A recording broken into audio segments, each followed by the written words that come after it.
We make great claims in this country to being interested in family values. Family values don't mean anything if you don't get to have dinner with your family. I mean, it's just an empty phrase. And you know, we've got to figure out how to head back in that direction. And it's about mindfulness and about choices. We don't live in Little House on the Prairie anymore. Increasingly, we live in oversized house on the cul-de-sac. And therefore, we should think a little differently, maybe, about what we want out of the world.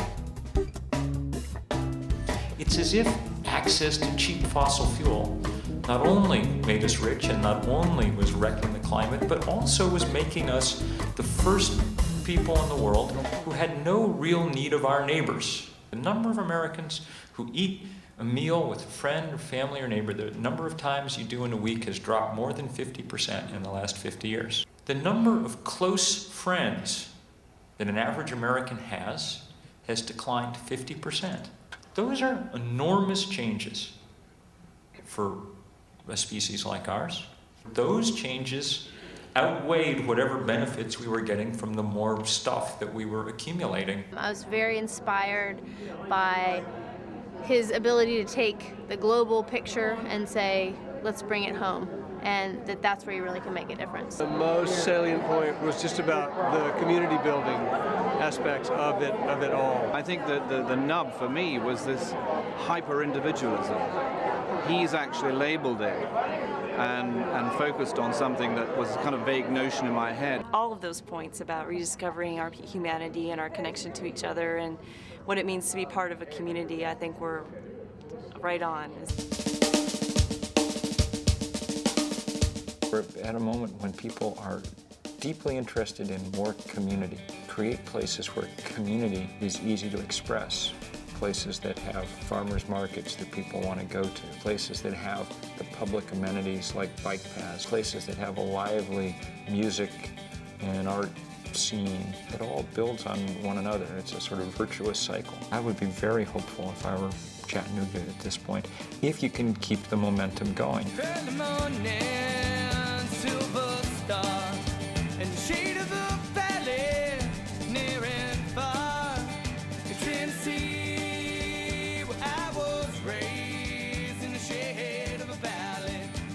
Which door, what are we looking at? This is Lookout Mountain. That's Lookout Mountain. We're facing due west from here. It's a great privilege to have Bill McKibben with us today. Bill's an award-winning author, environmentalist, and educator. There's going to be a huge transition going on in this country in the next 20 years.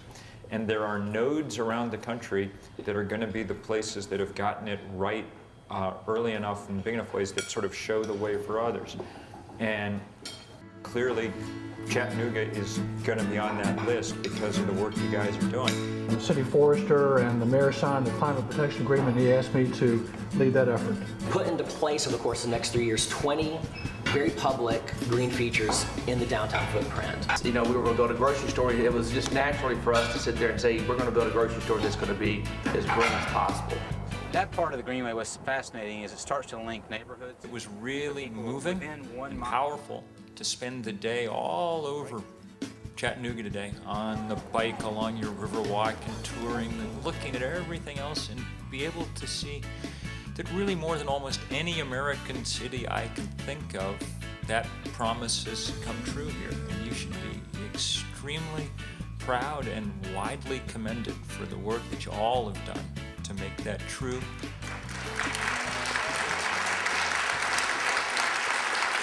This is a great American city. Many people will be looking here for guidance and wisdom about how to do this sort of thing.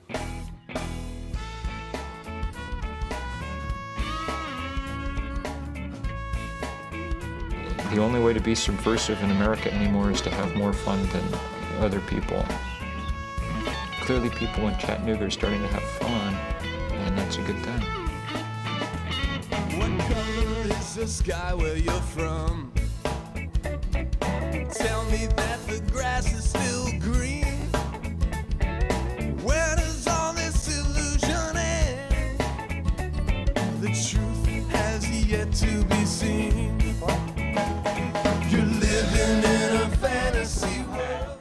actually got 3 centuries of art. How we manage to make cities less dependent on globalized everything, those are the next set of interesting challenges. A place like Chattanooga's back on its feet, and now it'll have to figure out how to fend for itself in a more difficult world. As you can probably tell, I'm not from around here, but I just fell upon Chattanooga because it seems to be, you know, picking itself up by its bootstraps and changing. And there's a great energy amongst a community of people here who are trying to, you know, lift it into the next era, into the post-industrial era. I think we all can retain hope and find ways to do a small part, you know, whatever part we can, and that just feeds on itself. Try to focus on what it is that really makes us who we are. That's the work of the moment, to figure out again how to build the kind of communities that allow us to take pleasure in each other, to satisfy our non-material needs for status and respect and affection and intimacy with non-material means, not try to satiate them endlessly and hopelessly by buying yet another round of stuff. In a nutshell, his message is an incredibly grim message, but he delivered it in such a way with humor, with grace, with hope.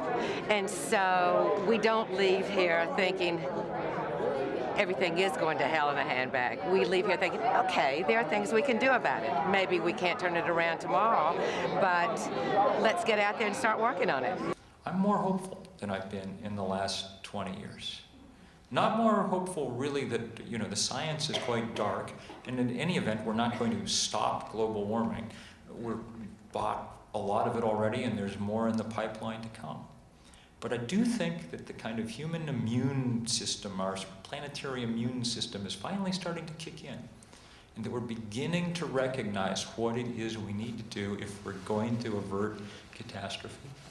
And that most of those things that we need to do to have that happen, in fact, will create a world sweeter than the one we know now. Thank you very much.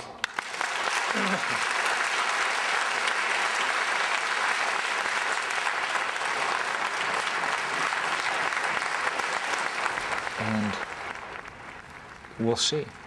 We'll see if it's enough, if we can actually summon our better angels in time, or if we've just become so used to this particular life we're living that we can't imagine anything else. The river, she is flowing.